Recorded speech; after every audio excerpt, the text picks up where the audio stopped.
इतने अम्बकेश्वर भगवान के दर्शन करने के लिए, और हम लगे 3:30 बजे से लाइन में, और बड़ी मुश्किल से धक्के मार मार के हमने दर्शन किए। पर अति सुंदर बाबा के बहुत सुंदर दर्शन हुए। इतनी भीड़ थी, हमारा सारा ग्रुप बहुत खुश हुआ। ये सब हमारे ग्रुप के लोग हैं, ये सब। आप ले लो पूतिया।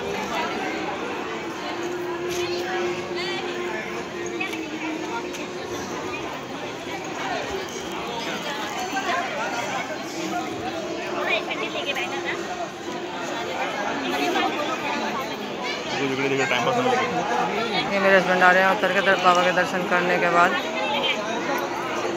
और बहुत अच्छे से दर्शन हुए, बहुत सुंदर दर्शन हुए। ध्वज के दर्शन हाँ, जय भोलेनाथ, जय श्री शंभू, जय कैलाश।